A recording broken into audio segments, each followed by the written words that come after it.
بسم اللہ الرحمن الرحیم۔ باب قول النبی صلی اللہ علیہ وسلم لا تسألوا اہل الکتاب عن شیء۔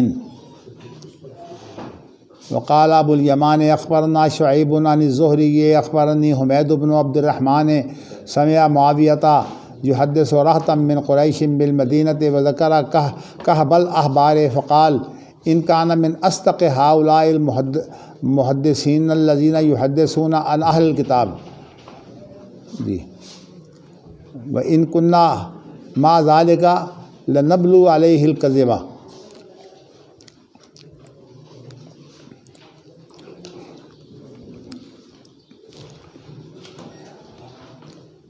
امام بخاری کا اس تصنیف میں جو طریقہ ہے اس سے آپ جو ہے وہ واقف ہیں کہ امام بخاری جب دیکھتے ہیں کہ کسی حدیث جو ان کے معیار پر نہ ہو اس کے اندر بات جو ہے وہ زیادہ واضح صورت میں پیش کی گئی ہے تو اس سے عنوان باندھ دیتے ہیں۔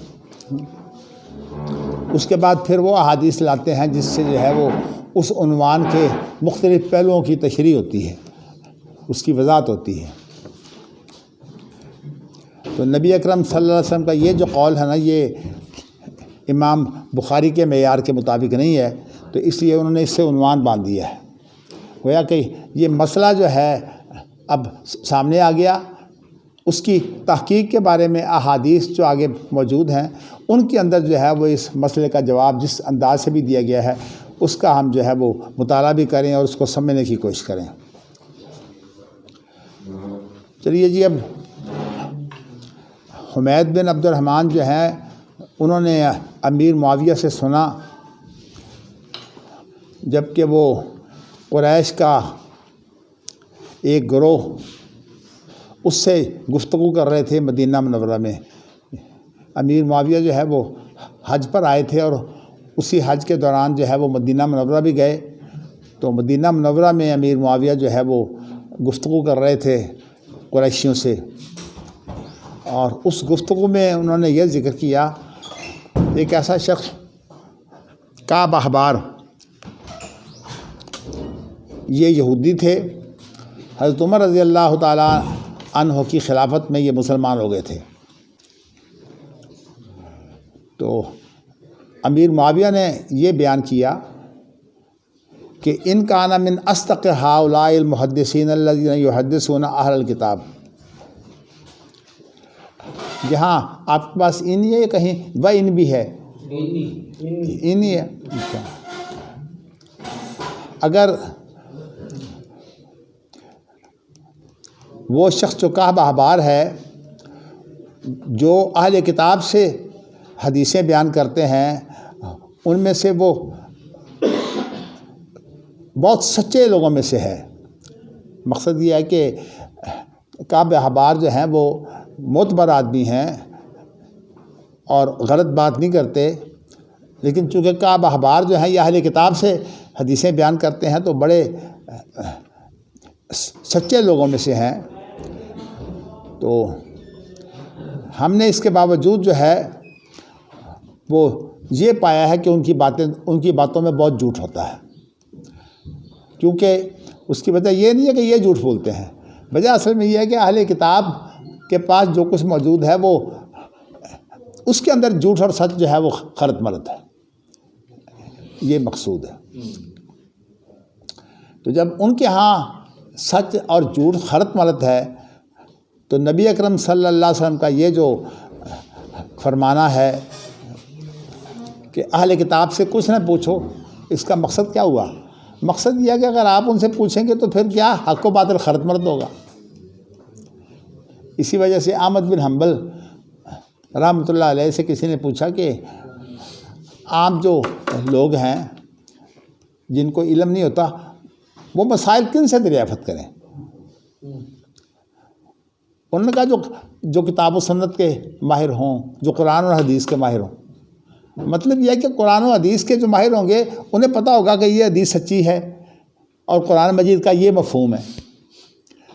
تو مقصد اصل میں یہ ہے کہ انسان ان لوگوں سے جو ہے وہ باتیں سنیں جو اس کو باتیں سنائیں تو سچی سنائیں، لیکن اگر ایک آدمی جو ہے وہ اس بات کی پرواہ نہ کرے، سچ اور جھوٹ خلط ملط جو ہے وہ بیان کر دے، جیسے کہ اہل کتاب کا رویہ ہے، تو اسی لیے نبی اکرم صلی اللہ علیہ وسلم کا ایک ارشاد ہے، کفا بالمرء کذبا ان یحدث بکل ما سمع، کسی شخص کو جھوٹ میں اتنا ہی کافی ہے کہ وہ جو سنتا ہے اس کو آگے بیان کر دے۔ کیا نتیجہ ہوگا کہ جو بات اس نے سنی ہے وہ جھوٹی ہے، اور جھوٹی ہونے کے باوجود جو ہے وہ اس نے آگے بیان کر دی، تو اب یہ خود اگرچہ خود جھوٹا نہیں ہے، لیکن یہ جو ہے یہ غلط کام ہو گیا۔ اسی لیے جو محدثین کا جو طریقہ ہے وہ یہ ہے کہ کوئی بات اگر ان کو تحقیق ہو کہ یہ بات جو ہے یہ نبی اکرم صلی اللہ علیہ وسلم سے ثابت ہے، تو پھر تو صیغہ معروف سے بیان کرتے ہیں، جیسے کہ امام بخاری کا طریقہ ہے نا، معلقات میں جو ہے وہ صیغہ معروف سے بیان کرتے ہیں، تو وہ حدیثیں جو ہیں وہ صیغہ معروف سے بیان کرتے ہیں جن کے متعلق ان کی تحقیق ہوتی ہے کہ یہ حدیثیں ثابت شدہ ہیں، اور جو حدیثیں ثابت شدہ نہ ہوں ان کو پھر صیغہ معروف سے بیان نہیں کرتے، ایکٹیو وائز کی بجائے پیسو وائز جو ہے وہ اس میں استعمال ہوتا ہے، رویہ آپ سے یہ بیان کیا گیا ہے، ویوز کرو آپ سے یہ ذکر کیا جاتا ہے۔ تو اسی طرح امام بخاری جو ہے وہ جب صیغہ مجہول بیان کرتے ہیں تو وہ پھر جو چیز ثابت نہیں ہے لیکن وہ مختلف اس کے طریقوں کے مطابق پھر الفاظ کا استعمال کرتے ہیں، مختلف بھی کرتے ہیں، کہیں کہیں گے یوز کرو کا لفظ، مجہول کا لفظ استعمال کریں گے، تو کبھی مراد یہ ہوگی کہ یہ بات جو ہے، دیکھیے جب محدثین اپنے شاگردوں کو احادیث سناتے ہیں تو اس وقت ان کے سامنے یہ ہوتا ہے کہ یہ حدیث جو ہے وہ میری تحقیق شدہ ہے، تو جب تحقیق شدہ حدیث ہے تو اس کے بعد اس کو بیان کیا جاتا ہے۔ اسی لیے میں آپ کو جو ہے وہ اس فن کا نام جو ہے وہ اصول حدیث رکھ کر جو ہے وہ وضاحت کیا کرتا ہوں کہ اصول حدیث جو ہے وہ اصل تحمل و ادا ہے۔ تحمل و ادا کا معنی کہ یہ بات میں نے سنی کیسے اور آگے میں نے اس کو بیان کیسے کیا، تو یہ تحمل و ادا جو ہے یہ اصل میں وہ روح ہے فن حدیث کی، اور میں بتا چکا ہوں کہ اس کے بارے میں سب سے پہلی کتاب جو لکھی گئی ہے، اگرچہ یہ خاص طور پر اہل الرائے کو یہ پسند نہیں ہے یہ کتاب، آپ دیکھیے کہ محمود طحان اللہ اسے جو ہے وہ غری کرامت کرے، مجھے پتہ نہیں کہ اب زندہ ہیں کہ نہیں، لیکن جب میں مدینہ یونیورسٹی میں پڑھتا تھا تو اس وقت یہ ثانوی میں پڑھاتے تھے محمود طحان، تو ویسے تو ماشاءاللہ ان کی کتابیں بہت اچھی مرتب ہیں، لیکن اس کتاب کا تعارف کراتے ہوئے کہتے ہیں کوئی اعلیٰ درجے کی کتاب نہیں ہے، لیکن اس میں کچھ اچھی باتیں آ گئی ہیں، اس طرح بیان کرتے ہیں، حالانکہ یہ کتاب جو ہے یہ اصل جوہر ہے فن حدیث کا، اور اس کا نام ہی کیا ہے، العلماء فی معرفت اصول الروایہ و تقیید السماع۔ علماء کا معنی ہوتا ہے روشنی ڈالنا، لمحہ سے ہے نا، روشنی ڈالنا اس بات میں کہ حدیث کی جو روایت کے جو طریقے ہیں ان کی پہچان جو ہے اس کے اوپر یہ کتاب روشنی ڈالتی ہے۔ تو یہ تحمل و ادا اس کو بولتے ہیں نا، حدیث لی اور پھر اس کے بعد آگے جو ہے وہ بیان کر دی۔ تو کہنے کا مقصد یہ ہے کہ یہ طریقہ جو ہے یہ بڑا اہم ہے، اور یہ طریقہ اگر اس کو استعمال نہ کیا جائے، جیسے کہ ہمارے ہاں عام طور پر مقلدین کو تو اس کی ضرورت ہی نہیں ہے، بلکہ ان کو تو اس بات کی بھی ضرورت نہیں ہے۔ ایک بڑی مشہور بات جو ہے وہ مقلدین نے آپس میں ایک دوسرے کو جو ہے وہ دھوکہ دینے کے لیے بنائی ہوئی ہے، اتنا بڑا امام اس حدیث کا اسے پتہ نہ ہو۔ اسی لیے امام بخاری نے جو پیچھے باب باندھا تھا نا کہ نبی اکرم صلی اللہ علیہ وسلم کی ساری حدیثیں ساروں کو پتہ نہیں ہوتا، اس کے اندر بہت سے فائدے تھے، مراسیل صحابہ کا بھی فائدہ تھا، اس میں زاریہ کا بھی رد تھا، لیکن اس کے اندر یہ بات بھی موجود تھی کہ بڑے بڑے لوگوں کو جو ہے وہ حدیث کا پتہ نہیں ہوتا، اس لیے کہ کوئی علم کسی کے پاس سب سے بڑھ کر نہیں ہوتا۔ آپ ویسے یہ دیکھیے کہ استاد جو ہوتا ہے عام طور پر استاد کے بارے میں شاگردوں کی سوچ یہ ہوتی ہے کہ اس سے بڑا کوئی عالم نہیں ہے، اس لیے کہ وہ اس کے پاس بیٹھتے ہیں، ان کے پاس اپنا علم تو ہوتا کوئی نہیں، جب استاد سے پڑھتے ہیں تو سمجھتے ہیں سب سے بڑا عالم یہی ہے۔ مجھے یاد ہے کہ جب میں ابھی بالکل ابتدائی عمر تھی، میری 20-22 سال کی عمر تھی، تو ان دنوں میں بڑی محنت سے پڑھایا کرتا تھا، تو ابھی تک وہ خط جو ہیں وہ میرے پاس موجود ہے میرے شاگردوں کے، جو بڑے بڑے علماء ہیں ان کے ساتھ مجھے تشبیہ دے دینی اور مجھے شرم آنی کہ یہ کن علماء کا نام دے رہے ہیں کہ آپ تو فلاں عالم کی طرح بڑے عالم ہیں۔ میں سوچتا کہ اصل میں یہ شاگرد ہیں، ان کو کیا پتہ ہے کہ استاد کیا ہوتا ہے۔ استاد جو پڑھا جائے، غلط بھی پڑھا جائے تو شاگردوں کے نزدیک میں بہت اونچی بات ہوتی ہے۔ تو اس لیے اللہ تعالیٰ نے یہ علم جو ہے وہ تقسیم کر دیا ہے۔ کسی آدمی کو جو ہے وہ کسی معاملے میں جو ہے وہ ذوق دے دیا، کسی کا ذوق کسی معاملے میں کر دیا۔ اب اللہ تعالیٰ نے خاص طور پر احادیث کے جو مفاہیم ہیں ان کی گہرائی میں جا کر جو ہے وہ ان مفاہیم کو معلوم کرنے کی جو کوشش ہے اور مزاج ہے، یہ اللہ نے میرا بنایا ہوا ہے۔ اس لیے میں جب کوئی حدیث میرے سامنے آ جائے اور اس کی تحقیق نہ ہو، مجھے چین نہیں آتا جب تک میں اس کی جو ہے اس کا پورا مفہوم جو ہے وہ گہرائی میں جا کر نہ سمجھ لوں۔ باقی دیکھیے جی، کوئی معصوم تو ہے کوئی نہیں، ہر آدمی جو ہے وہ کمزور ہے، ہر آدمی سے غلطی ہوتی ہے۔ تو اس لیے ہمیں یہ بھی سمجھنا چاہیے کہ جو اللہ نے ہمیں دیا ہے ہم وہ دوسروں کو سکھائیں، اور جو اللہ نے ہمیں نہیں دیا، اللہ تعالیٰ نے اور لوگ پیدا کیے ہیں پھر وہ سکھائیں گے۔ لیکن جو کچھ بھی اللہ نے کسی کو دیا ہے اس کی یہ کوشش ہونی چاہیے کہ وہ دوسروں کو یہ بات جو ہے پہنچا دے۔ یہاں اس ضمن میں لا تسألوا اہل الکتاب عن شیء، یہاں میں انشاءاللہ میں ابھی بات کر رہا ہوں، اس لیے آپ سوال اس وقت کریں جو بات نہ آئے تو۔ میں آپ کو یہ بتانا چاہتا ہوں کہ میں اس سے پہلے آپ کو بتا چکا ہوں کہ قرآن مجید کے اندر، قرآن کی تفسیر کے اندر مولانا امین حسن اصلاحی اور مولانا ثناء اللہ امرتسری یہ دو ایسے شخص ہیں جن کا ذہن یہ ہے کہ اصل میں جو جاہلی دور کی زبان ہے نا، چونکہ نبی اکرم صلی اللہ علیہ وسلم کو جب نبوت ملی ہے تو وہ معاشرہ جاہلی تھا نا، اس دور میں جو ہے وہ عربی زبان کا بڑا عروج تھا۔ تو جاہلی دور میں جو کتابیں جو ہیں وہ عربی زبان کے اعلیٰ معیار میں لکھی گئی ہیں، وہ شاعری ہو یا نثر میں وہ کتابیں لکھی گئی ہوں، تو ان کو جو ہے وہ بہت اہمیت دیتے ہیں اور کہتے ہیں کہ قرآن مجید کی تشریح میں اصل جو اہمیت ہے وہ اس کی ہے، چونکہ عربی زبان کو سمجھنے کے لیے جن علوم کی ضرورت ہے اس کو جو ہے وہ اہمیت دے دی گئی۔ ٹھیک ہے جی، بہت اچھی بات ہے، بڑی اہمیت ہے۔ اور دوسری بات اس کے بعد پھر یہ آتی ہے کہ وہ کہتے ہیں کہ اس معاملے میں جو نبی اکرم صلی اللہ علیہ وسلم کی زندگی ہے نا، اس کو جو ہے وہ الگ کر دیتے ہیں قرآن سے اور کہتے ہیں یہ خارجی چیز ہے۔ حالانکہ نبی اکرم صلی اللہ علیہ وسلم کی جو زندگی ہے وہ قرآن سے خارجی نہیں ہے۔ ایک تو خود قرآن مجید اس کی تردید کرتا ہے۔ قرآن مجید کی 6 پارے کی ابتدائی آیات ہے، ان الذین یکفرون باللہ ورسلہ ویریدون ان یفرقوا بین اللہ ورسلہ ویقولون نؤمن ببعض ونکفر ببعض ویریدون ان یتخذوا بین ذلک سبیلا اولئک هم الکافرون حقا واعتدنا للکافرین عذابا مہینا۔ دیکھیے ان آیتوں کا مفہوم کیا ہے۔ جو لوگ اللہ اور اس کے رسولوں کے ساتھ کفر کرتے ہیں، اب کفر کی وضاحت کیا ہے، کیسے کفر کرتے ہیں؟ وہ کیا کرتے ہیں کہ اللہ کو اور رسولوں میں فرق ڈال دیتے ہیں کہ بھی یہ تو اللہ کا کلام ہے اور یہ رسول کی بات ہے، حالانکہ قرآن میں کہتا ہے وَمَن یُطِعِ الرَّسُولَ فَقَدْ اطاع اللہ، جس نے رسول کی اطاعت کی اس نے اللہ کی اطاعت کی۔ اور نبی اکرم صلی اللہ علیہ وسلم کی اطاعت جو ہے وہ اتنی اہم ہے کہ نبی اکرم صلی اللہ علیہ وسلم سے اتنی زیادہ محبت ہونی چاہیے کہ اپنی جان بھی جو ہے آپ سے اگر پیاری ہوگی تو ایمان کامل نہیں ہوگا۔ تو اس اعتبار سے نبی اکرم صلی اللہ علیہ وسلم کو قرآن سے الگ کرنا ان کا یہ بنیادی فتنہ ہے۔ تو اس معاملے میں مولانا ثناء اللہ امرتسری کا اگرچہ انداز اور تھا، ان کا انداز یہ تھا کہ انہوں نے کہا کہ صحابہ آخر انسان ہی تو تھے۔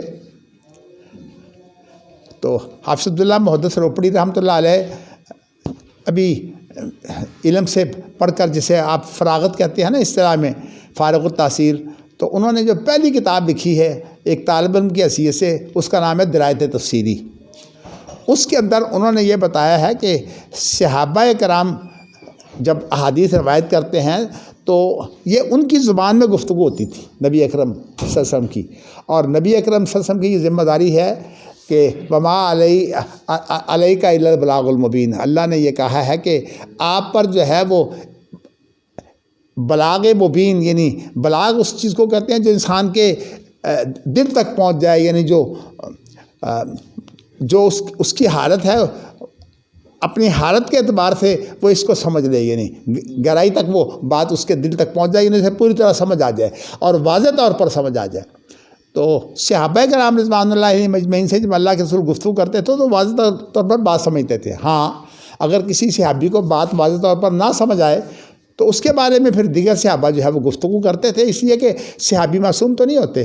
اسی اعتبار سے صحابی کا جو قول ہے وہ جہاں تک روایت کی بات ہے وہ تو اس لیے معتبر ہے کہ صحابہ جو ہیں وہ روایت میں تمام کے تمام جو ہے وہ عادل ہیں، لیکن جہاں تک بات ہے کہ انہوں نے جو قرآن و حدیث میں غور و فکر کیا ہے اور غور و فکر کر کے اس میں سے انہوں نے کچھ علمی نکتے جن کو امام بخاری نے دلالت کے انداز سے پیش کیا ہے کہ قرآن اور حدیث جس پر دلالت کرتے ہیں، یا جو اہل علم خود غور و فکر کر کے اس میں سے کچھ نکتے نکال لیتے ہیں، ان کو جو ہے وہ عبداللہ محدث روپڑی نے کہا ہے کہ یہ درایت اجتہادی ہے۔ کیا مطلب کہ اس کے اندر غور و فکر کر کے گہرائی میں جا کر استنباط کر کے جو ہے یہ بات کی گئی ہے۔ تو جو چیز جو ہے وہ استنباط کر کے جو ہے وہ بات کہی جائے وہ دلالت کی قسموں میں سے ہوتی ہے۔ تو اسی لیے امام بخاری نے جو حدیث تقریری ہے نا، اسے بھی دلالت کی قسموں میں بیان کیا ہے، اس لیے کہ حدیث تقریری کے اندر جو قرائن ہوتے ہیں نا، ان کو اگر آپ نظر انداز کر دیں گے تو پھر جو صورتحال ہے نا وہ بگڑ جائے گی۔ اسی لیے ابن سیاد ہے تو یہ حدیث تقریری، لیکن اس کے قرائن یہ بتاتے ہیں کہ ابن سیاد جو ہے وہ دجال نہیں ہے جس کے بارے میں نبی اکرم صلی اللہ علیہ وسلم نے فرمایا ہے جو عیسیٰ علیہ السلام کے مقابلے میں آئے گا۔ تو کہنے کا میرا مقصد یہ ہے کہ اگر آپ کے اس وقت مطالعہ ہوتا ہے نا اصول فقہ کا، تو میں انشاءاللہ آپ کو جو ہے وہ ایک اصول فقہ جو ہے جن کو ادلہ شرعیہ کے طور پر جو ہے وہ بیان کیا جاتا ہے، میں آپ کے سامنے واضح کرتا۔ لیکن اس وقت جو ہے مجھے آپ کو یہ بتانا ہے کہ امینہ حسن اصلاحی نے جو ہے وہ اس پر بہت پھر جرأت آمیز جو ہے وہ رنگ آمیزی کی ہے۔ یہ کہہ دیا ہے کہ قرآن مجید کے جو داخلی ذرائع ہیں وہ تو قرآن مجید کے اندر حتمی ہیں، اور جو خارجی ذرائع ہیں ان کی جو ہے وہ حیثیت کمزور ہے، اور خارجی ذرائع میں سے انہوں نے شامل کیا ہے سنت اور حدیث کو کہ یہ خارجی ذرائع ہیں، اور جو داخلی ذرائع ہیں ان میں ایک چیز تو عربی زبان ہے۔ میں نے مولانا ثناء اللہ امرتسری کا اس لیے خاص طور پر نام دے دیا کہ حدیثوں کو نہیں پتہ کہ مولانا ثناء اللہ صاحب کا موقف کیا تھا اور جو اس وقت اختلاف تھا۔ دیکھیے ہمیں کسی کی شخصیت کے بارے میں تو الحمدللہ پورا احترام کرنا چاہیے، ان کی جو خدمات ہیں وہ اپنی جگہ پر ہے، حتیٰ کہ بعض ایسے لوگ ہیں جو حدیث نہیں بھی لیکن ہم ان کی خدمات کا اعتراف کرتے ہیں، حتیٰ کہ میں مولانا مودودی کی خدمات کا بھی اعتراف کرتا ہوں، مولانا امینہ حسن اصلاحی کی ذہانت کا بھی میں اعتراف کرتا ہوں، لیکن ایک ہوتی ہے صرف ذہانت اور ایک ہوتی ہے کہ معیار حق چھوٹ گیا۔ معیار حق ان سے اس لیے چھوٹا کہ انہوں نے ظاہری زبان کو تو لے لیا، کیا مطلب کہ عربی زبان کے زور سے ہی جو ہے وہ قرآن کی تفسیر ہو جائے گی۔ بھئی اگر عربی زبان سے قرآن کی تفسیر ہو سکتی تو پھر صحابہ کو بھی نبی اکرم صلی اللہ علیہ وسلم کی وضاحت کی ضرورت ہی نہیں تھی۔ آپ موقع بہ موقع صحابہ کو بتاتے ہیں کہ بھئی یہ مقصود ہے۔ تو اس کے لیے مثالیں تو بہت موجود ہیں، لیکن میں آپ کو یہ بتانا چاہتا ہوں دوسرا بگاڑ جو ہے وہ انہوں نے یہ پیدا کیا ہے امینہ حسن اصلاحی صاحب نے کہ انہوں نے جو تورات اور انجیل ہے نا اس کو بنا دیا ہے کہ یہ اگرچہ ہے یہ خارجی لیکن یہ بہت معتبر ذریعہ ہے۔ خارجی ذرائع میں سب سے معتبر ذریعہ جو ہے وہ تورات اور انجیل ہے۔ تو یہ بات گویا کہ ان کا مقصد کیا ہے کہ بھئی کتاب تو الہامی ہے، تورات بھی الہامی ہے اور انجیل بھی الہامی ہے، تو جب یہ کتابیں الہامی ہیں تو دیکھو کہ ان کتابوں میں کیا تھا، پھر اس کے بعد قرآن مجید میں کیا آیا۔ بھئی یہ تو ٹھیک ہے کہ ان کتابوں میں کیا تھا، لیکن پہلا سوال یہ پیدا ہوتا ہے ان کتابوں میں جو کچھ موجود ہے وہ محفوظ ہے؟ قرآن مجید کے اندر جو ہے وہ جگہ جگہ جو ہے وہ بھرا ہوا ہے کہ ان کا کام یہ ہے کہ یہ قرآن مجید کی جو ہے وہ آیتیں جو ہے وہ لے کر نہیں ان کا کام یہ ہے کہ یہ تورات کی آیتیں لے کر اس کا کچھ بنا دیتے ہیں اس میں تعریف کر کے. تو کہا کہ ان کا کام یہ ہے. اور دوسری بات یہ ہے کہ یہ تحقیق کے بجائے صرف آرزوؤں سے کام لیتے ہیں. وَمِنْهُمْ أُمِّيُّونَ لَا يَعْلَمُونَ الْكِتَابَ إِلَّا أَمَانِيَّ وَإِنْهُمْ إِلَّا يَظُنُّونَ. اور اسی طرح کہ وہ قرآن مجید کی جو ہے تورات کی چیزیں لے کر ان کے اندر تبدیلی کر کے کچھ کا کچھ بنا دیتے ہیں. اور یہی وجہ ہے کہ تورات جو ہے وہ انہوں نے اس طرح سے رائج کی ہے کہ اصل تورات ہی جاتی رہی. ترجمہ میں بات رہ گئی چونکہ سارا بگاڑ ان کا ترجمہ کا تھا کہ جب کسی کے پاس معیار ہی ترجمہ ہو اور اصل کتاب ہی نہ ہو تو اس بات کی تو تحقیق ہی نہیں ہو سکتی کہ ترجمہ صحیح بھی ہے کہ نہیں. تو اسی لیے ہمارے اہل علم نے یہ لازم قرار دیا ہے کہ قرآن مجید کا صرف ترجمہ جو ہے اس کو شائع کرنا منع ہے. اور اگر قرآن مجید کا ترجمہ شائع کرنا ہو تو اس کے ساتھ ضروری ہے کہ قرآن مجید کی عبارت بھی موجود ہو. تاکہ ایک تو بات یہ ہے کہ قرآن کا ترجمہ جو ہے وہ جامعیت کبھی ترجمے میں آ ہی نہیں سکتی. تو اس لیے قرآن کا ترجمہ جو ہے وہ قرآن کا قائم مقام نہیں ہو سکتا. لیکن ایک بات ضروری ہے کہ چونکہ دنیا بھر کے اندر جو ہے وہ اسلام کو پھیلانا ہے لتنذر ام القریٰ ومن حولہا، تاکہ تو جو ام القریٰ مکہ مکرمہ کے رہنے والے اور جو اس کے ارد گرد پوری دنیا کے لوگ ہیں ان تک جو ہے وہ اللہ کا پیغام پہنچا دے اور انہیں ڈرائے.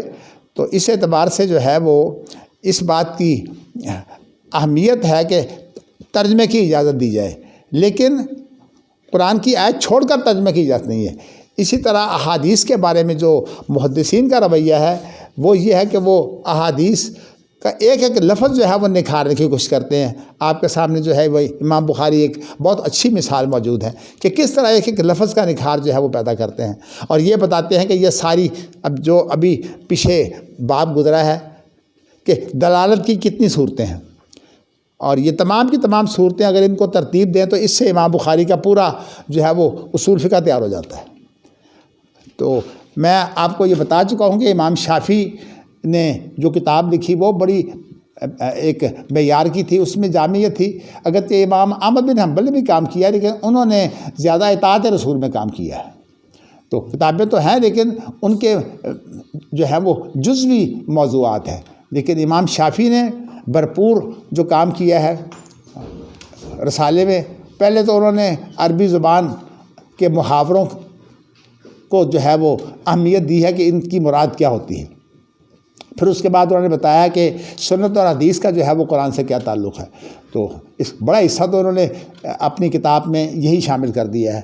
تو میں آپ کو بتانا ہی چاہتا ہوں کہ یہ جو بگاڑ پیدا ہوا ہے نا امینہ نسائی کا، حالانکہ انہوں نے قرآن مجید پر اتنا غور کیا ہے کہ ساری زندگی قرآن پر غور کرتے ہیں، لیکن قرآن مجید پر غور اس طرح کیا ہے کہ حدیث کو چھوڑ کر. اور حقیقت یہ ہے کہ وہ اس فتنے کا شکار ہوئے ہیں. فَلْيَحْذَرِ الَّذِينَ يُخَالِفُونَ عَنْ أَمْرِهِ أَن تُصِيبَهُمْ فِتْنَةٌ أَوْ يُصِيبَهُمْ عَذَابٌ أَلِيمٌ کہ وہ لوگ جو اللہ کے رسول کو چھوڑ کر کوئی اور راہ اختیار کرتے ہیں، یعنی ان کی حدیث و سنت چھوڑ دی اور راہ دوسری اختیار کر لی، دنیا میں فتنے کا شکار ہوں گے اور آخرت میں عذاب علیم کا شکار ہوں گے. باقی اللہ معاف کرنے والا ہے، اللہ کیا سلوک کرتا ہے اللہ سے کوئی پوچھنے والا کوئی نہیں ہے، لیکن انداز غلط ہے یہ. تو اس لیے امینہ نسائی کی جو بڑی غلطی ہے وہ یہ ہے کہ وہ سمجھتے ہیں کہ بھئی تورات اور انجیل کو تو بڑی اہمیت ہے اور حدیث کو جو ہے وہ انہوں نے تورات انجیل کے پیچھے چھوڑ دیا ہے. اور ایک چیز جو ہے ساری ان کی اپنی سوچ بچار، اس کو جو ہے وہ حتمی قرار دے دیا ہے. وہ کیا ہے کہ قرآن مجید کا سیاق و سباق دیکھا جائے. اب سیاق و سباق جو ہے وہ اس کو اتنی بڑی اہمیت دی ہے کہ اس کو حتمی بنا دیا ہے. اور حالانکہ ان کی یہ غلطی اس سے واضح ہے کہ اگر آپ فرائی صاحب سے چلیے تو سب سے پہلے فرائی صاحب جو قرآن مجید کا سیاق و سباق جو مفہوم متعین کرتے ہیں نا، ان سے بہت دفعہ جو ہے وہ امینہ نسائی صاحب کا اپنا سیاق سباق اس سے وہ ایک اور مفہوم متعین کرتے ہیں. تو وہ چیز حتمی کیسے ہوئی جس میں استاد شاگرد وہ بھی ایک نہیں ہیں. تو کہنے کا مقصد یہ ہے کہ یہ بہت بڑا جو ہے وہ دھوکا ہوا انہیں، اور اس وجہ سے انہیں اس بات کی کبھی اہمیت نہیں تھی کہ حدیث کی تحقیق کریں حدیث صحیح ہے کہ نہیں. اور حقیقت یہ ہے کہ یہ فتنہ خاص طور پر اسلائی صاحب میں، مودودی صاحب میں، ڈاکٹر حمید اللہ میں، ان تمام کے اندر یہ فتنہ موجود ہے کہ یہ فن حدیث کو جو ہے اہمیت نہیں دیتے۔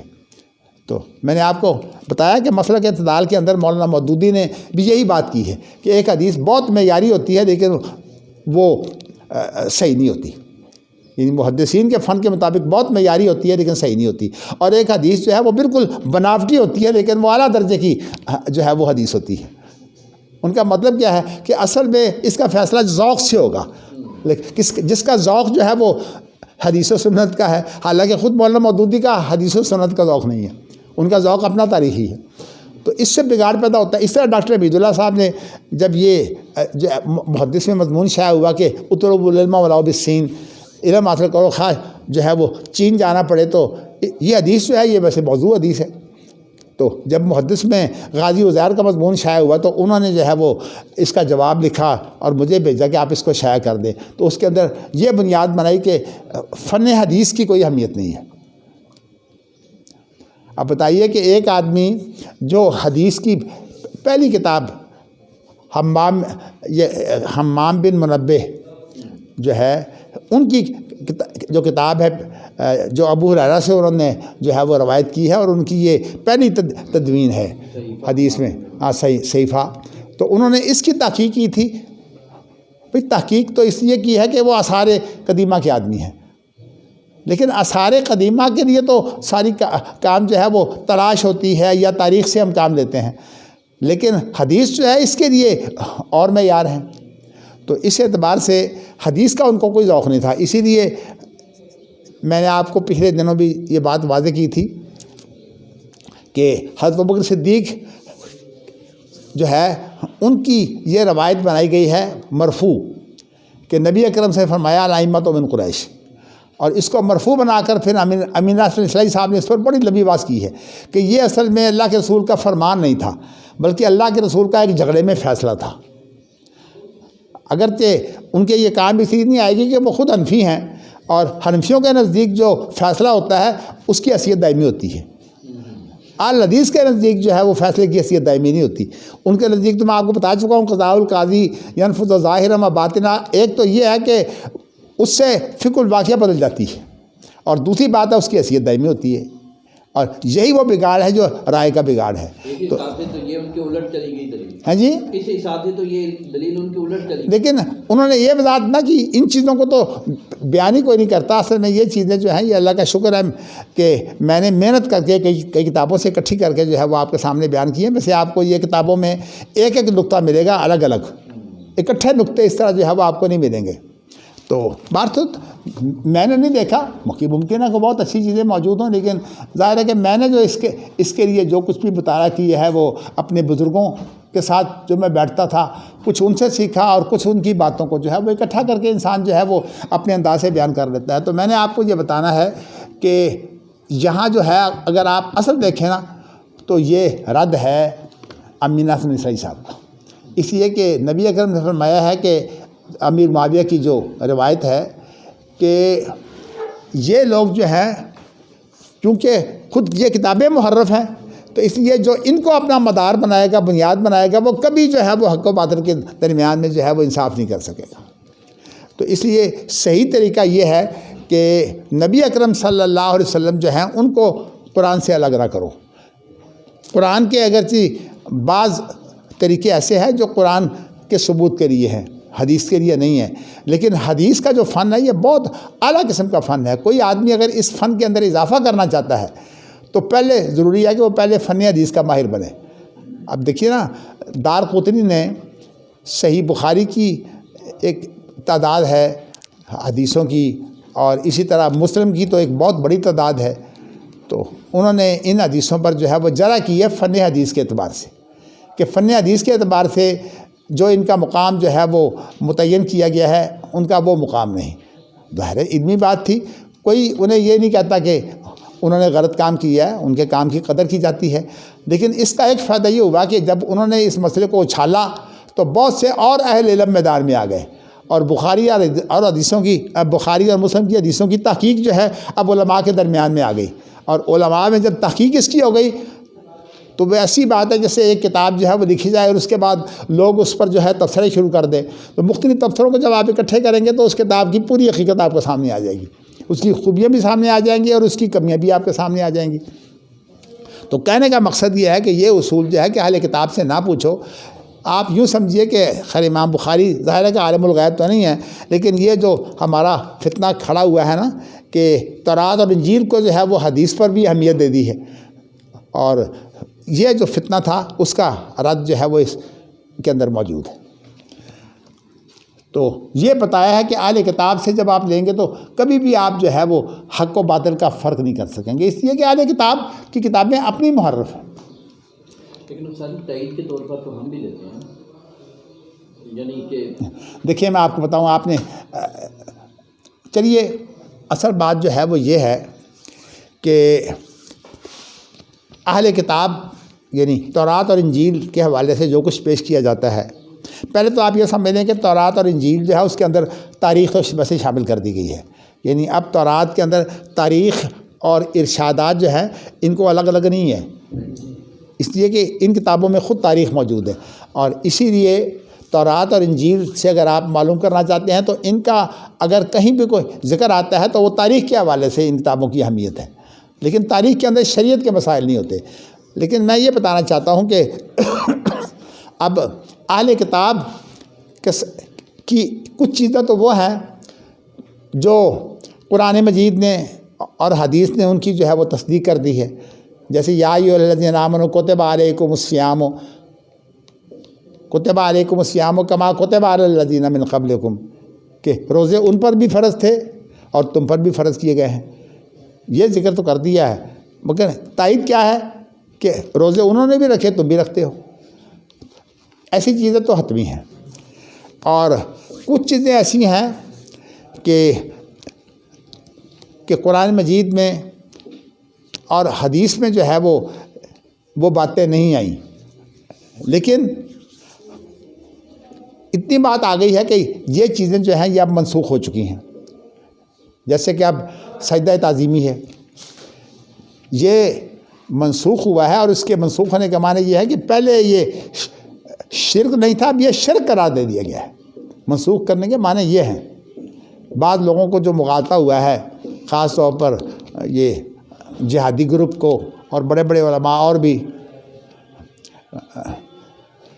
حافظ احمد گندروی رحمۃ اللہ علیہ سے بھی جو ہے سرگودہ کانفرنس میں اس موضوع پر جو ہے وہ بڑا شور اٹھ گیا تھا.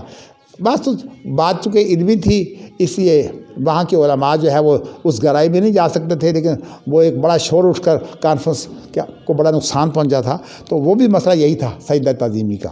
تو میں کہنا یہ چاہتا ہوں کہ پھر اسی لیے جو ہے وہ حافظ عبداللہ محدث روپڑی نے خاص طور پر میرے والد صاحب کو کہا کہ آپ اس کے لیے خطبہ دیں، چونکہ والد صاحب خطبہ دیتے تھے بہت منظم قسم کا. جب حافظ صاحب گفتگو کرتے تو وہ علمی گفتگو کو پھیلا دیتے تھے، لیکن والد صاحب کا انداز یہ تھا جب گفتگو کرتے بالکل لپی تلی جو متعلقہ بات ہوتی ہے وہ کرتی. تو 3 جمعے انہوں نے پڑھائے تھے والد صاحب نے تو اس موضوع پر کہ سجدہ تعظیمی جو ہے وہ شرک ہے. تو میں آپ کو یہ بتانا چاہتا ہوں کہ یہ چیزیں وہ ہیں جن کے بارے میں ہماری شریعت نے وضاحت کر دی. اسی طرح اس کی مثال یہ بھی دی جا سکتی ہے کہ یہ جو اصحاب کہف ہیں، جب یہ اصحاب کہف جو ہے یہ دوبارہ سو گئے تھے نا، تو جب یہ دوبارہ سو گئے تو اس وقت پھر جو لوگ جو ہے جن کو یہ پتہ لگ گیا تھا خاص طور پر اللہ تعالیٰ کے دوبارہ اٹھانے کے بارے میں، تو انہوں نے پھر یہ کہا، ایک رائے یہ دی کہ لنتخذن علیہم مسجدا، ہم یہاں مسجد بنا دیتے ہیں. تو اصحاب کہف کے واقعہ سے یہ معلوم ہوتا ہے کہ ان کے ہاں یہ رواج تھا کہ وہ جب کوئی فوت ہوتا تو اس کے بعد ایک مسجد بنا دیتے تاکہ اس کی یادگار جو ہے وہ اس طرح رہے کہ لوگ یہاں نمازیں پڑھیں گے، عبادت کریں گے. لیکن نبی اکرم صلی اللہ علیہ وسلم نے جو ہے وہ اس کو بطور تعریف کی بجائے بطور مذمت پیش کیا ہے، اور کہا کہ ان لوگوں کی حالت یہ تھی کہ جب کوئی بڑا فوت ہو جاتا تو اس پر جو ہے وہ مسجد بنا دیتے. تو اس لیے بعض لوگوں کی رائے یہ ہے کہ یہ اصل میں ان کے ہاں جائز تھی مسجد بنانی، لیکن اب جو ہے یہ مسجد بنانی حرام ہو گئی ہے۔ لیکن بعضوں کی رائے یہ ہے کہ نہیں، نبی اکرم صلی اللہ علیہ وسلم نے جو ہے وہ ان کے ہاں جو بات پیش کی ہے وہ شریعت نہیں تھی بلکہ ان کی غلطی کے طور پر بیان کی ہے۔ چلیے دونوں صورتوں میں صورتحال یہ ہے کہ اب یہ چیز جو ہے یہ اب اس طرح نہیں ہے، اب حکم بدل چکا ہے۔ اچھا، اب کچھ چیزیں وہ رہ گئی ہیں جن کا تعلق جو ہے وہ ایسا ہے کہ وہ حرام اور حلال سے متعلق نہیں ہوتی، کچھ تاریخی باتیں ہوتی ہیں، اور وہ تاریخی باتیں بھی ایسی ہوتی ہیں جو کتاب و سنت کے اندر جو نبیوں کے بارے میں اور اسی طرح پہلی قوموں کے بارے میں جو وضاحتیں آ گئی ہیں ان کے بھی خلاف نہیں ہوتی۔ تو اس وقت جو ہے وہ آپ کیا کریں گے؟ نبی اکرم صلی اللہ علیہ وسلم کا ایک ارشاد ہے کہ حدثوا عن بنی اسرائیل ولا حرج ولکن لا تصدقوه ولا تکذبوه، حدثوا عن بنی اسرائیل ولا تصدقوهم ولا تکذبوهم، ان سے آپ جو ہے وہ بات بیان کر سکتے ہیں لیکن نہ اس کو آپ سچا کہیں اور نہ اس کو جھوٹ کہیں۔ کیا مطلب ہے کہ سچ اور جھوٹ کی بات کوئی نہیں ہے، لیکن چلیے ایک بات آپ کی نظر میں کتاب و سنت کے خلاف نہیں ہے لیکن آپ اس سے لے کر جو ہے بیان کر دیتے ہیں۔ تو اسرائیلیات جو ہے وہ انہی چیزوں کو کہا جاتا ہے جو تورات اور انجیل اور پرانی جو تاریخ کی کتابیں ہیں، اس لیے کہ اب بائبل تو تمام کتابوں کا مجموعہ ہے نا، قرآن کے علاوہ بائبل کے اندر تو انجیل بھی ہے، تورات بھی ہے، زبور بھی ہے، صحف موسیٰ، صحف ابراہیم، وہ بھی سارے اس کے اندر موجود ہیں۔ تو اس لیے بائبل جو ہے اس سے کوئی چیز آپ لیں اور آپ کی نظر میں وہ کتاب و سنت کے خلاف نہ ہو تو آپ اس کو پیش تو کر سکتے ہیں، لیکن اس کی تصدیق و تکذیب آپ نے نہیں کرنی۔ ابن تیمیہ نے اپنا ایک رسالہ ہے تو چھوٹا سا لیکن بہت قیمتی رسالہ ہے، التوسل والوسیلہ، اس کے اندر انہوں نے جو ہے وہ اسرائیلیات کا اور ضعیف حدیث کا آپس میں تقابل کیا ہے۔ تو وہ کہتے ہیں کہ جیسے ہمارے ہاں ایک حدیث اللہ کے رسول کی طرف نسبت ہوتی ہے لیکن آپ سے ثابت نہیں ہوتی، ایک تو زیادہ ضعیف ہوتی ہے نا، اس کو تو خیر بالکل نہیں لیتے، یعنی جس کا راوی جو ہے وہ اس کا جھوٹ حدیث کے بارے میں ثابت ہو چکا ہو، یا یہ ہے کہ زندگی بھر اس کا مزاج جھوٹ بولتا ہو، اس کو بولتے ہیں یعنی متروک یا موضوع، یعنی ان کی حدیثوں کو موضوع اور متروک بولتے ہیں۔ یہ تو زیادہ ضعف ہے، لیکن اگر اس طرح کا ضعف نہ ہو، اس سے کم تر کمزوری ہو تو اس کو جو ہے امام احمد بن حنبل جو ہے وہ ضعیف، ان کے ہاں امام احمد بن حنبل نے صرف دو اصطلاحیں استعمال کی ہیں، ایک صحیح اور ایک ضعیف۔ حسن کی اصطلاح جو ہے وہ امام احمد استعمال ہی نہیں کرتے، لیکن ان کی ضعیف حدیثوں میں بہت سی ایسی حدیثیں ہوتی ہیں جن کے اندر کچھ کمزوری ہوتی ہے، یعنی ان کو بنیاد تو نہیں بنایا جا سکتا شریعت کی، لیکن شریعت کی تشریح میں اور دیگر احادیث کی تشریح میں ان کا بڑا کام ہے۔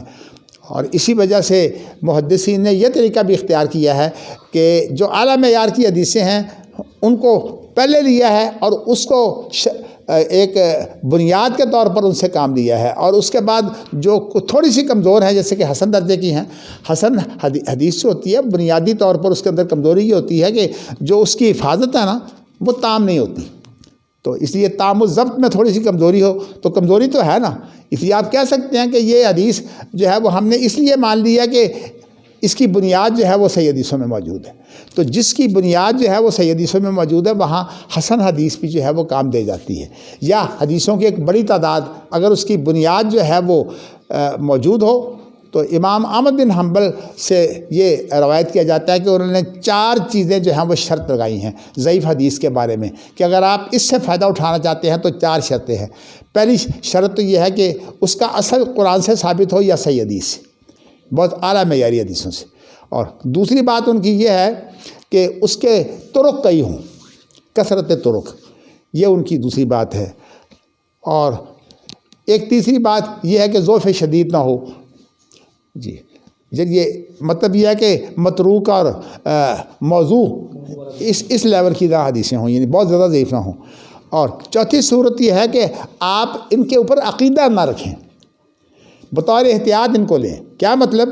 عقیدہ رکھیں گے تو معنی یہ ہے کہ آپ نے سمجھ لیا یہ حدیث صحیح ہے، عقیدہ نہیں رکھ سکتے آپ اس کو جو ہے وہ یوں کر سکتے ہیں کہ یہ حدیث جو ہے یہ ہم نے بطور احتیاط لی ہے۔ بطور احتیاط کا معنی یہ ہوتا ہے کہ بعض دفعہ ایک جو آدمی ہے اس کو ایک حدیث ملتی ہے لیکن جس سند سے اس کو ملتی ہے وہ اس معیار کی سند نہیں ہوتی، لیکن دوسرے لوگوں کے پاس اس معیار کی سندیں ہوتی ہیں، اور اس لیے اماموں نے کوشش بھی کی. اب آپ دیکھیے نا کہ بخاری کی وہی حدیثیں جو بخاری میں موجود ہے، ان کو جو ہے وہ اسماعیلی نے انہی حدیثوں کی جو ہے وہ جو ہے نئی تخریج کی ہے. کیا مطلب کہ نئی سندوں سے ان حدیثوں کو لائے ہیں، اور اس کو جو ہے وہ اصطلاح میں کہتے ہیں مستخرج. تو اسماعیلی کی مستخرج بڑی مشہور ہے. یعنی جب انہی حدیثوں کو جو ہے وہ نئی سندوں سے لائیں گے تو اس کو تو مستخرج بولتے ہیں. اور اگر آپ اسی معیار کی حدیثیں جو ہے وہ اکٹھی کریں، اور اس کا عام طور پر طریقہ یہ ہوتا ہے کہ بخاری مسلم کے راوی ہوتے ہیں، رجال بخاری مسلم کے ہوتے ہیں، لیکن اس کو بولتے ہیں مستدرک. لیکن مستدرک کے بارے میں تو پھر امام حاکم نے جو کام کیا تھا اس نے بہت ہی بدنامی کر دی. یہاں تک کہ محدثین کا مقولہ بن گیا ہے کہ لا تغتر بے تصحیح الحاکم، کہ حاکم کی تصحیح سے دھوکہ نہ کھاؤ. اس لیے کہ مستدرک حاکم میں ایسی حدیثیں بھی موجود ہیں جو موضوع ہیں. تو کہنے کا مقصد یہ ہے کہ اسی لیے میں خاص طور پر کہا کرتا ہوں کہ صرف رجال طریقہ کار نہیں ہے، بلکہ اصل جو طریقہ کار ہے وہ تحمل و ادا ہے. اور تحمل و ادا کا جو طریقہ کار ہے یہ اس وقت سامنے آتا ہے جب کہ روایت کرنے والا روایت کر رہا ہوتا ہے.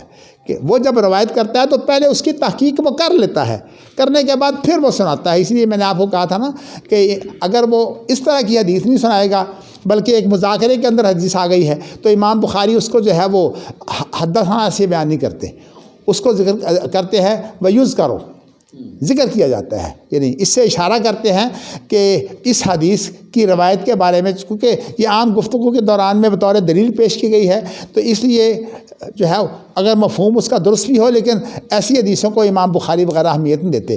لیکن ویسے میں نے آپ کو یہ جو طریقہ کار بتایا نا کہ سب سے پہلے جب مسائل پر غور و فکر کیا جاتا ہے تو سیاستہ کی جو بخاری مسلم کی حدیثیں ہیں ان کو تو جیسے کہ بغوی نے شرح السنہ کے اندر یہ کام کیا ہے کہ پہلی فصل کے اندر بخاری مسلم کی حدیثیں، اور اس کے بعد جو دوسری فصل ہے اس کے اندر پھر جو دیگر جو کتابیں سنن وغیرہ ان کی حدیثیں ہیں.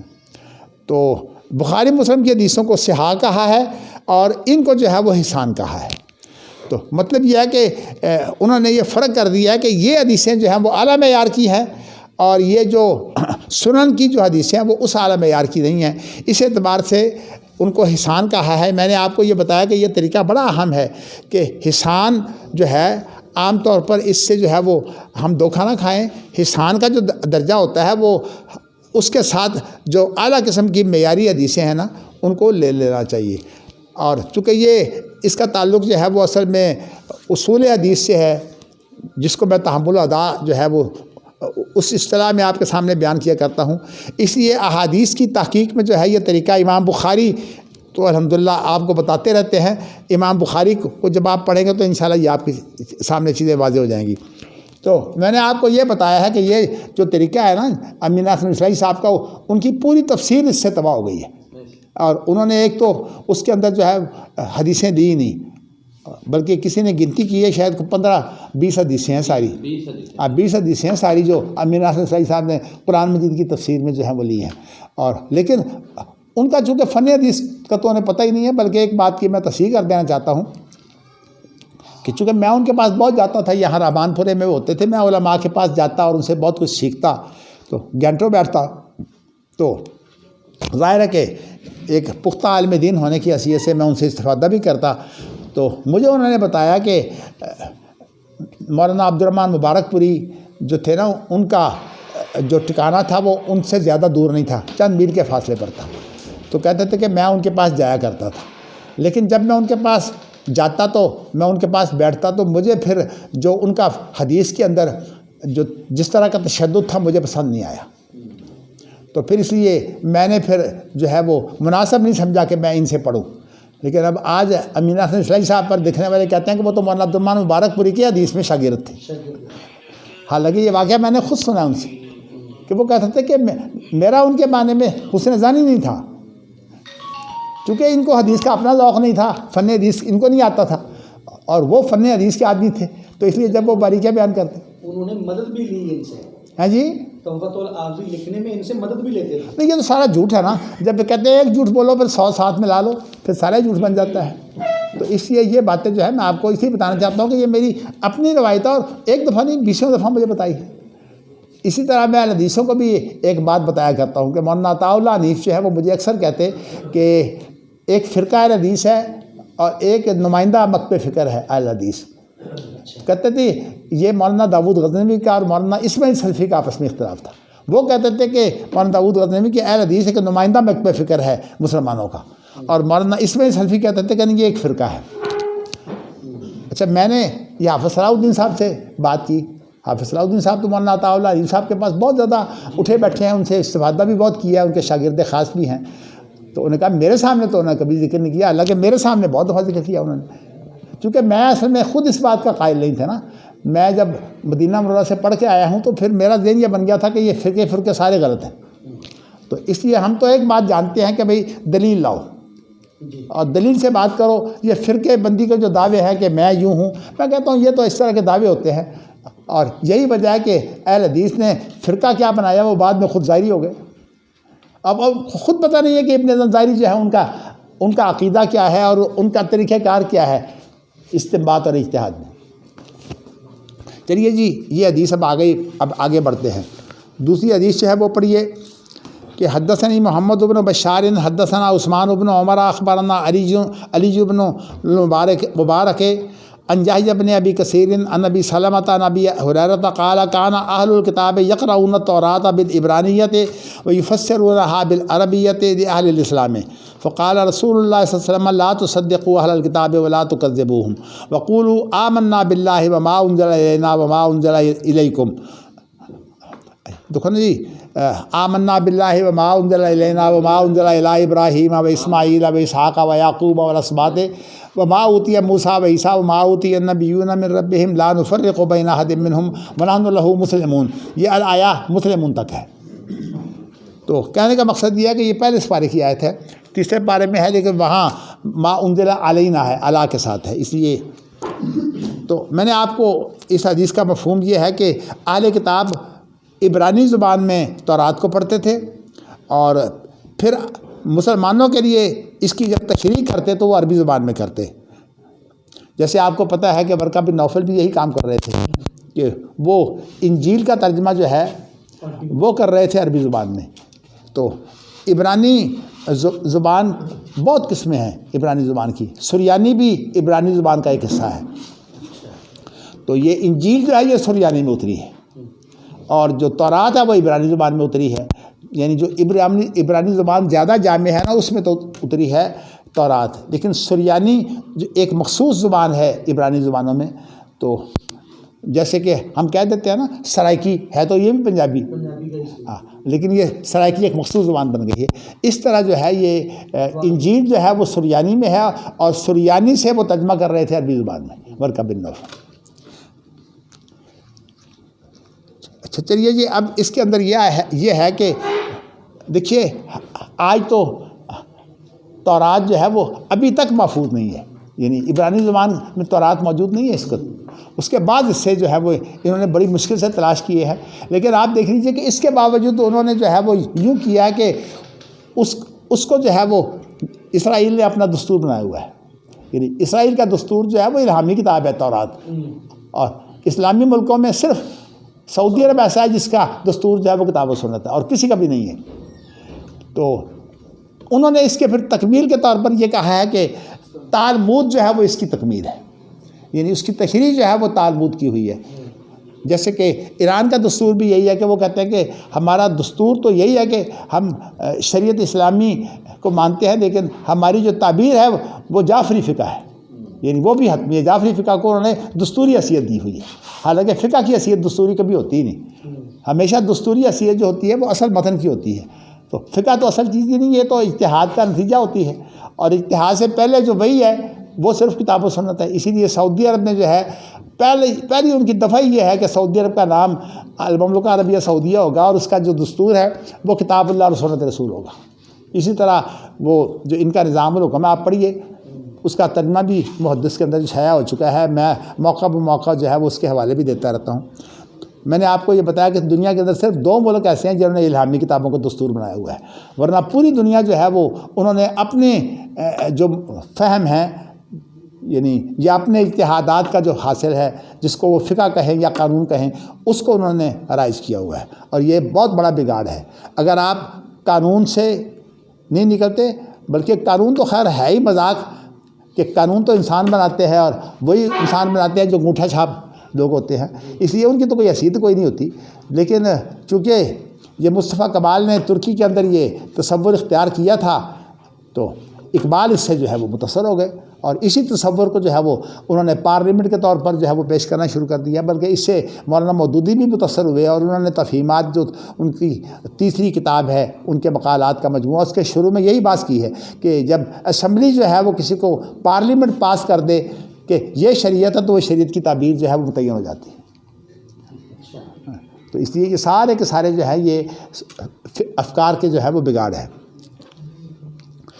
چلیے میں نے آپ کو یہ بتا دیا، تو یہ آپ کو بتایا کہ اس کے باوجود جو ہے فقہ جو ہے اس کی حیثیت آپ اجتہادات کی ہے۔ اجتہادات کے اندر آپ جتنا مرضی غور و فکر کریں، تبادلہ خیال کریں، اس لیے کہ کسی کا اجتہاد جو ہے وہ ایک قاعدہ فقہیہ ہے، الاجتہاد لا ينقض بالاجتہاد، یعنی ایک اجتہاد جو ہے وہ اجتہاد سے نہیں توڑا جا سکتا۔ کیا مطلب ہے کہ اگر ایک طرف ایک مجتہد اجتہاد کرتا ہے تو دوسرا مجتہد اس کا پابند نہیں ہوتا، تو جب دوسرا مجتہد ہی پابند نہیں ہے تو پھر اور لوگ کیسے پابند ہوں گے؟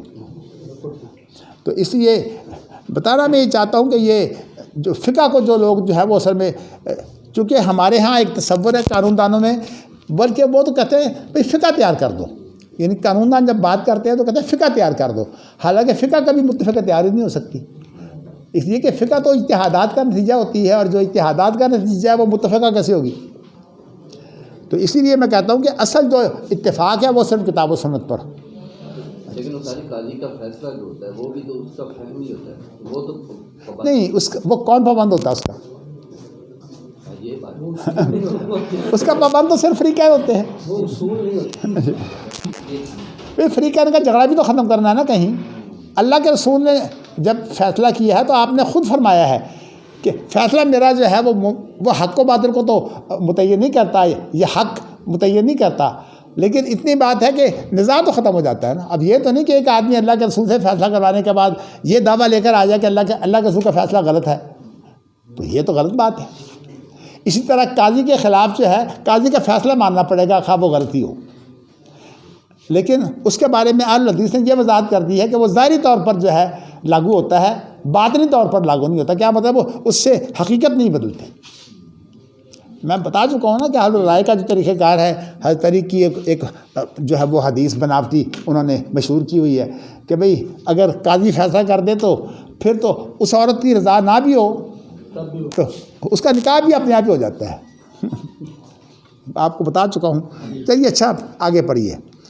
حدثنا موسیٰ بن اسماعیل حدثنا ابراہیم اخبرنا ابن شہاب عن عبید اللہ بن عبد اللہ ان ابن عباس رضی اللہ عنہما قال کیف تسالون اہل الکتاب عن شیء وکتابکم الذی انزل علی رسول اللہ احدث تقرؤونہ محضا لم یشب وقد حدثکم ان اہل الکتاب بدلوا کتاب اللہ وغیروہ وکتبوا بایدیہم الکتاب وقالوا ہوا من عند اللہ لیشتروا به ثمنا قلیلا لا ینہاکم اللہ، یہاں الا نہیں ہے، اچھا یہاں حمدہ میری کتاب میں نہیں ہے، الا ینہاکم اللہ ینہاکم ما جاءکم من العلم عن مسألتہم لا واللہ ما رأینا منہم رجلا یسألکم عن الذی انزل علیکم۔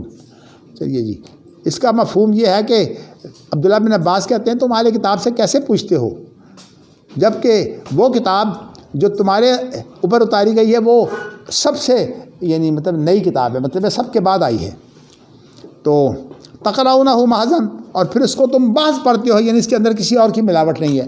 آپ کو پتہ ہے کہ حدیث جو ہے وہ قرآن مجید کے ساتھ لکھنی منع کر دی گئی تھی، تو اس لیے قرآن مجید جو ہے وہ الگ لکھا گیا ہے۔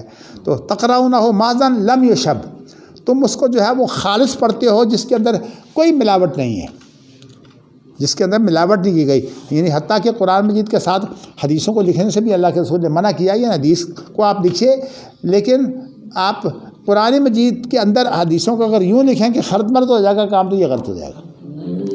اسی لیے عمر رضی اللہ تعالیٰ عنہ نے کہا تھا کہ میں جب لوگوں کو دیکھتا ہوں تو میرا دل چاہتا ہے کہ میں رجم کی آیت جو ہے وہ قرآن مجید میں لکھ دوں، لیکن نبی اکرم صلی اللہ علیہ وسلم نے چونکہ نہیں لکھی اس لیے میں نہیں لکھتا. تو مقصد یہ ہے کہ حدیث قرآن کے ساتھ لکھ کر جو ہے وہ اس طرح نہیں لکھی جا سکتی کہ خرد مرد ہو جائے، اس کو الگ کرنا ضروری ہے. تفسیروں میں بھی لکھی جاتی ہیں لیکن الگ تھلگ لکھی جاتی ہیں. ابن کثیر کا تو کام ہی یہ ہے کہ قرآن کی تمام آیتیں جمع کر دیتے ہیں اور حدیثیں جمع کر دیتے ہیں. پھر اس کے بعد کہتے ہیں کہ تمہیں اللہ کے رسول نے یہ بات بتا دی ہے کہ اہل کتاب نے اپنی کتاب کو بھی بدل دیا اور اس کے اندر تبدیلی کر دی. غیروا تاکید ہی ہے.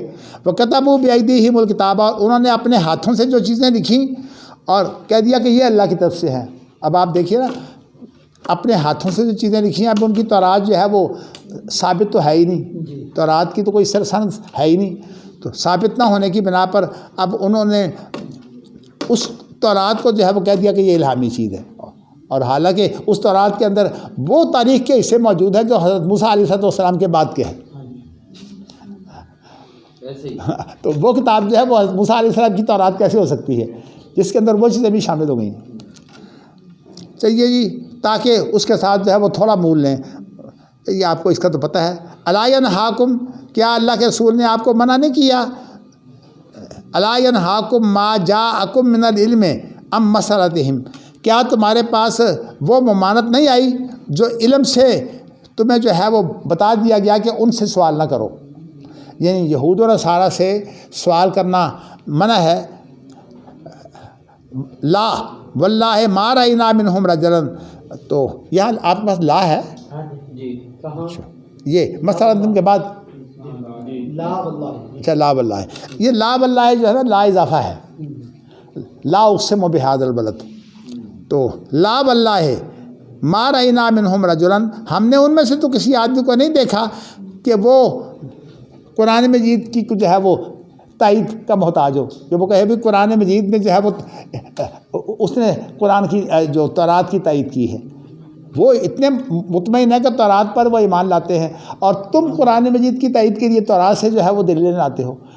اچھا، اب یہاں اس مسئلے کی تھوڑی سی وضاحت ہے. آپ کو پتہ ہے کہ حضرت عمر رضی اللہ تعالیٰ عنہ وہ ایک موقع پر جو ہے وہ لے آئے تھے تورات کے کچھ ورقے اور نبی اکرم صلی اللہ علیہ وسلم کی موجودگی میں پڑھنے لگے.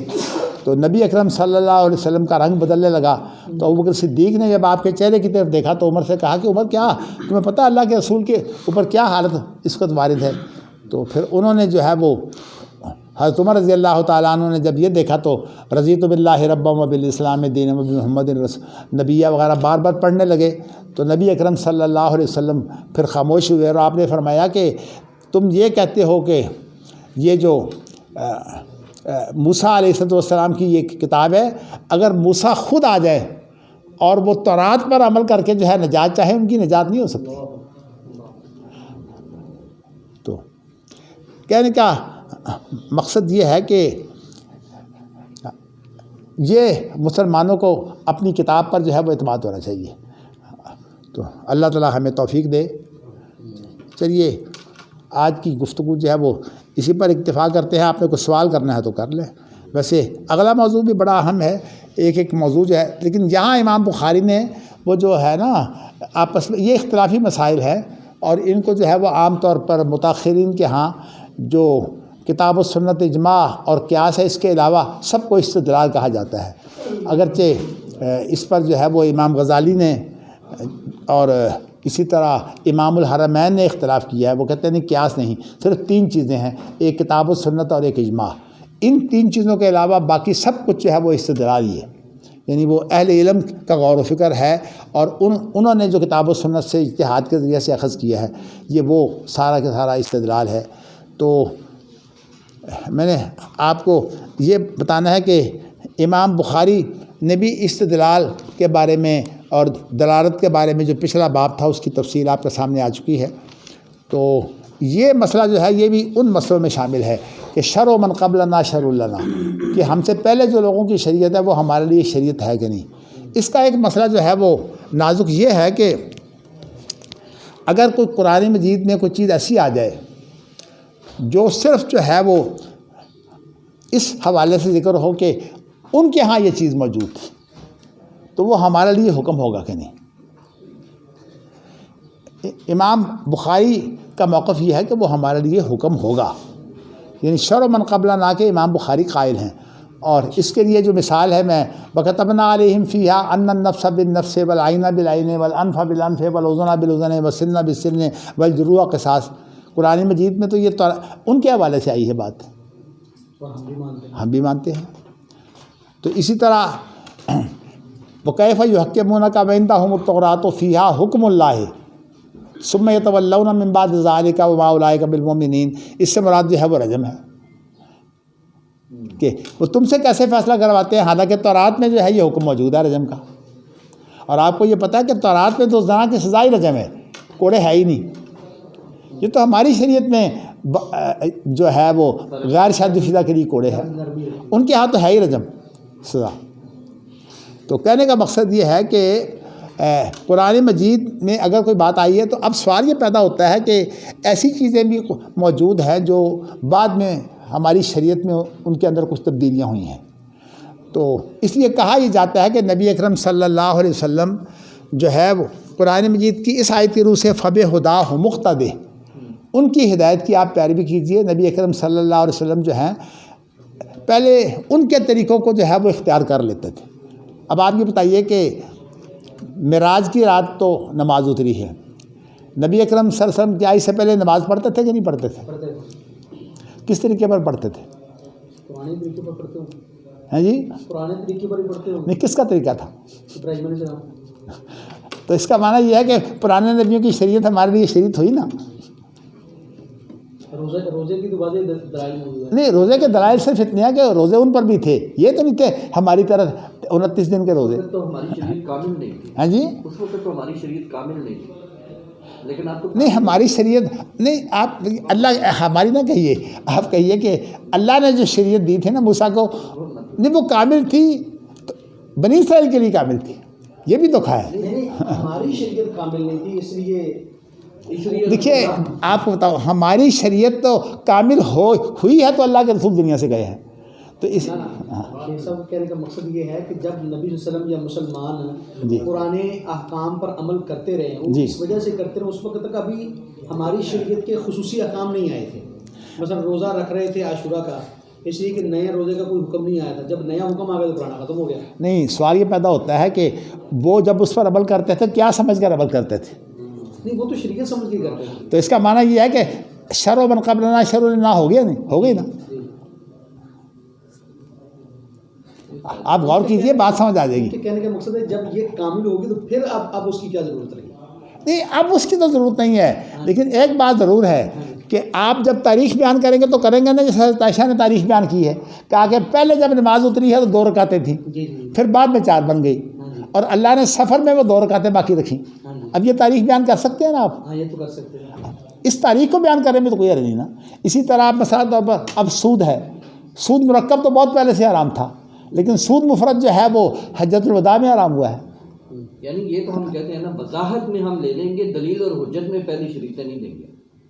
دیکھیں، ارتقاء کا معنی یہ ہوتا ہے کہ جب تک کوئی اور چیز نہ آئے اس وقت تک یہ چیز موجود ہے. میں آپ کو اس کی مثال دیتا ہوں. آپ یہ بتائیے کہ شراب جو ہے یہ شروع میں تو حرام نہیں تھی، لیکن ایک کام تھا. ایک کام یہ تھا کہ شراب کا ذکر جو قرآن مجید نے کیا ہے اچھے انداز سے نہیں کیا. تتخذون منہ سکرا ورزقا حسنا، رزقا حسنا کے مقابلے میں لایا ہے. کیا مطلب کہ سکر جو ہے وہ جائز ہے، لیکن یہ رزق حسن نہیں ہے. تو پہلی تو تعلیم یہ ہے. اور آگے بڑھیے، اور آگے آپ بڑھتے ہیں تو اس کے بعد کیا آتا ہے کہ اس کے بعد یہ آتا ہے وہ اسمہما اکبر من نفعہما، کہ اس کا گناہ جو ہے وہ جو ہے وہ زیادہ بڑا ہے نفع سے. یعنی اس کا جو وقتی فائدہ ہے نا، یہاں ظاہری لفظ تو بولا گناہ، لیکن اصل بات یہ ہے کہ نقصان، یہاں اسم جو ہے وہ آگے بڑھ کر اللہ کی طرف سے گناہ بنتا ہے، لیکن نقصان کا لفظ بھی جو ہے وہ یہاں استعمال ہو سکتا ہے کہ اس کا نقصان زیادہ ہے، فائدہ کم ہے. لیکن وقتی طور پر تو اس کا فائدہ ہے کہ انسان اپنا غم بھول جاتا ہے. لیکن بعد میں تو کس طرح یہ انسان کو اپنے اوپر کنٹرول ختم کرتی ہے. یعنی شراب کا جو اصل نقصان ہے وہ کیا ہے کہ انسان کو اپنے اوپر کنٹرول ختم ہو جاتا ہے. اس لیے کہ عقل کا اصل فائدہ یہ ہے کہ انسان کو یہ کنٹرول کرتی ہے. شرابی آدمی کو اپنے اوپر کنٹرول نہیں ہوتا. اسی لیے کہ عقال کا لفظ جو ہے یہ کسی کو کنٹرول کرنے کے لیے استعمال ہوتا ہے. اب دیکھیے نا، ہم اس رومال کے اوپر ایک وہ رکھ لیتے ہیں، عقال اس کو بولتے ہیں. کیا مطلب؟ رومال ادھر ادھر نہ ہو، یہ عقال ہے. اسی طرح اونٹ کے گھٹنے پر جو ہے وہ باندھ دیتے ہیں تاکہ اونٹ کھڑا نہ ہو. تو یہ اس کا معنی ہوتا ہے کہ اس کے ذریعے سے کنٹرول ہوتا ہے. عقل سے مراد کنٹرول ہے. جب کنٹرول ختم ہو جائے تو پھر نقصان ہوتا ہے. تو اسی لیے میں نے آپ کو بتایا کہ پہلے تو یہ کہا، پھر اس کے بعد کہا کہ اس کے فائدے. اچھا، تیسرا حکم ایک اور آ گیا. وہ حکم یہ ہے کہ یا ایھا الذین آمنوا لا تقربوا الصلاۃ وانتم سکارا. نماز کے قریب نہ جاؤ تو تمہیں نشہ ہو. گویا کہ جب ابھی شراب کا نشہ موجود ہو تو مسجد میں نہیں.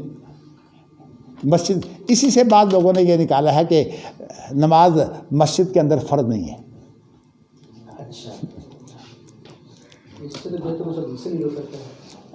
نہیں، اصل میں بات یہ ہے کہ اس مسئلے میں میں یہ سمجھتا ہوں کہ نہیں، اس سے یہ نہیں نکلتا کہ نماز باجماعت فرض نہیں ہے، بلکہ اس سے نکلتا یہ ہے کہ آپ جو ہے وہ اس وقت شراب سے پرہیز کریں جب نماز کا وقت قریب ہو. یہاں پر مفہوم مخالف مراد ہے جی، کہ نہ کہ یہ مراد ہے کہ جب نشے میں ہو نماز کے لیے نہ جاؤ جی، بلکہ یہ مطلب جب نماز کا ٹائم ہو تو نشہ نہ کرو. نشہ رکھو.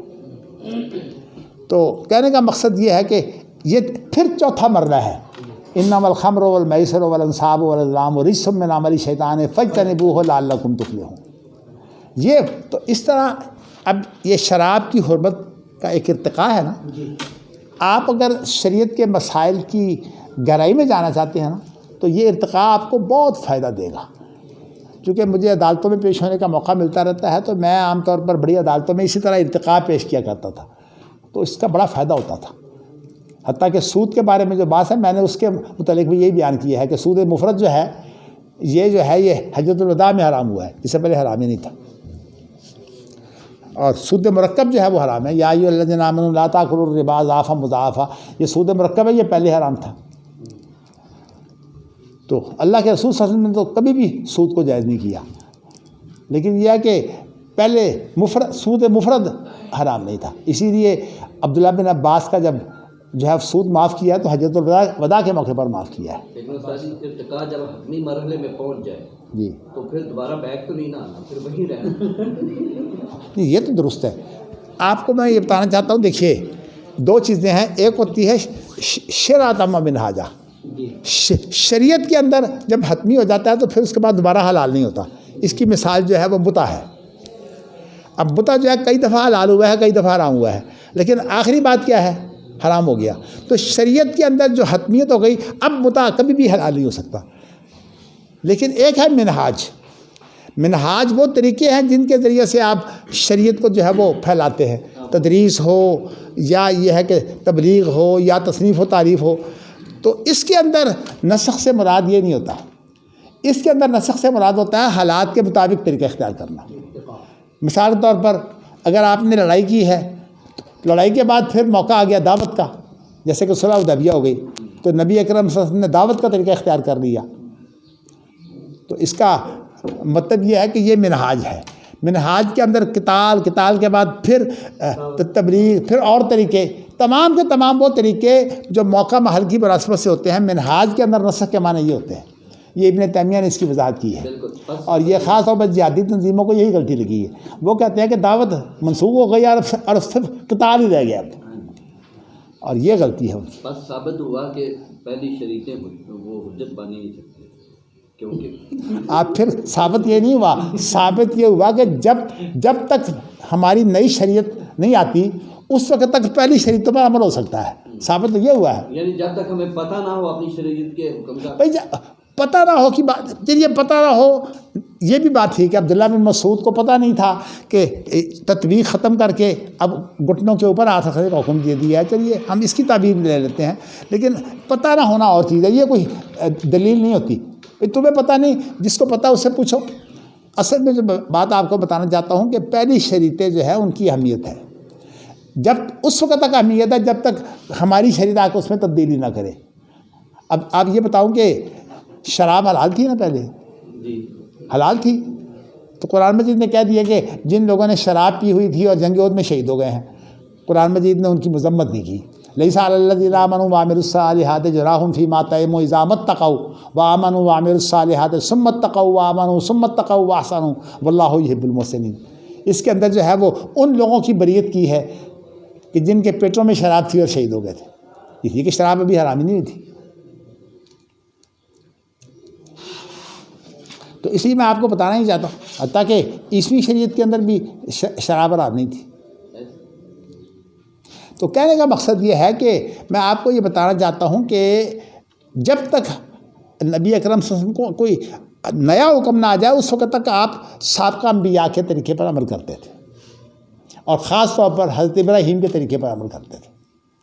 اس لیے کہ نبی اکرم صلی اللہ علیہ وسلم جو ہیں وہ اپنی نبوت سے پہلے ابراہیمی ملت پر تھے، اور ابراہیمی ملت تو آپ کا یعنی خاتم النبیین بن کر بھی آپ کا ملت ابراہیمی ہی ہے. اور میں آپ کو بتا چکا ہوں ملت کے اندر اور سنت کے اندر، شریعت کے اندر کیا فرق ہے، میں آپ کو تفصیلی یہ باتیں کر چکا ہوں. چلیے جی، بات لمبی ہو گئی ہے کوئی، پھر انشاءاللہ باقی چیزیں.